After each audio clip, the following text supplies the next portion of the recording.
لبيك اللهم لبيك لبيك لا شريك لك لبيك إن الحمد والنعمة لك والملك لا شريك لك لبيك اللهم لبيك لبيك لا شريك لك لبيك إن الحمد والنعمة لك والملك لا شريك لك لبيك اللهم لبيك لبيك لا شريك لك لبيك إن الحمد والنعمة لك والملك لا شريك لك.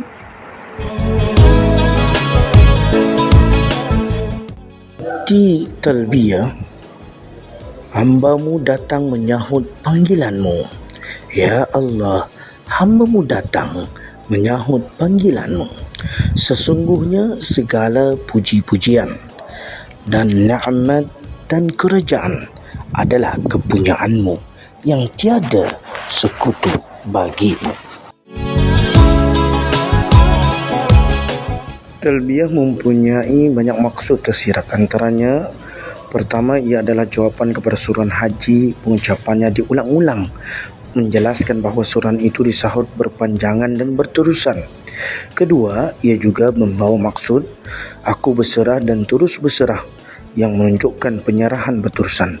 Ketiga, ia membawa maksud kekal berpegang pada satu dan berpaut kepadanya, yang mana maksudnya aku berterusan mematuhimu. Ia menekan makna untuk sentiasa menghambakan diri kepada Allah Subhanahu Wa Taala. Keempat, salah satu maksud talbiyah adalah mengesahkan cinta pada Allah Subhanahu Wa Taala.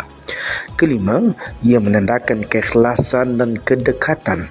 Maka ia menekankan makna untuk sentiasa berada semakin hampir dengan Allah Subhanahu Wa Taala. Talbiyah juga bermaksud memuji Allah Subhanahu Wa Taala. Itulah perkara yang paling baik dilakukan untuk mendekatkan dengan Allah Subhanahu Wa Taala. Menghargai rahmat Allah. Hanya Dia pemberi rahmat dan hanya Dia yang Maha Esa melimpahkan kepada kita. Mengakui segala kerajaan adalah milik Allah Subhanahu Wa Taala dan tidak ada sesiapa pun yang benar-benar memiliki kuasa.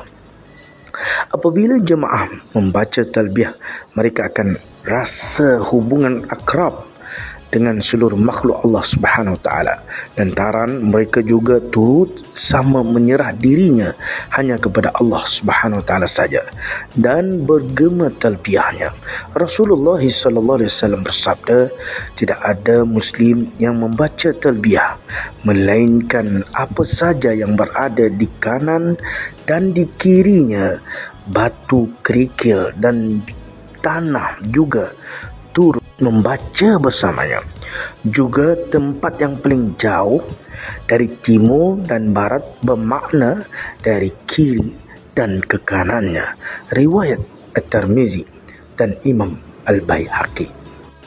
Lafaz talbiyah yang diucapkan jemaah haji mengingatkan kita bahawa itu adalah jawapan kepada suruhan Allah. Firman Allah Subhanahu Wa Taala dalam surah Al-Hajj 27. A'udzu billahi minasy syaithanir rajim. Bismillahirrahmanirrahim.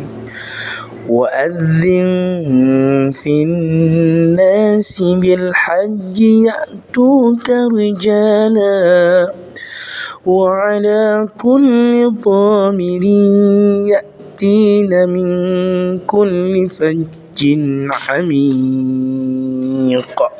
صدق الله العظيم. Tafsirnya, dan suruhkanlah umat manusia untuk mengerjakan ibadat haji, nescaya mereka akan datang ke rumah Tuhanmu dengan berjalan kaki dan dengan menunggang berjenis-jenis unta yang kurus yang datangnya dari berbagai-bagai jalan dan ceruk rantau yang jauh. Dalam tafsir Ibnu Katsir dijelaskan, ada yang menyebutkan bahawa Nabi Ibrahim AS mengatakan, "Ya Tuhanku, bagaimana aku dapat menyampaikan kepada umat manusia sedangkan suaraku tidak mampu menembus mereka?" Dikatakan kepadanya, "Serulah dan kamilah yang akan menyampaikannya." Nabi Ibrahim AS pun berdiri di atas makamnya, yakni tangga atau alas yang digunakan semasa membangunkan Kaabah, dan berkata, "Wahai umat manusia, maka tunaikanlah haji kepadanya." Maka gunung-gunung pun merunduk hingga suaranya menjangkau ke serata penjuru bumi, terdengar oleh bayi di dalam rahim, dan segala sesuatu yang mendengarnya pun menyambutnya berupa batu, tanah dan pohon-pohon, serta orang yang ditetapkan oleh Allah Subhanahu Wa Taala akan menunaikan haji hingga kiamat. Daripada Abdullah bin Umar radhiyallahu anhu, katanya, ketika Rasulullah sallallahu alaihi wasallam hendak berangkat dan telah siap di atas kenderaannya yang berdiri di samping Masjid Zulhulaifah, baginda mengucapkan talbiyah seperti ini: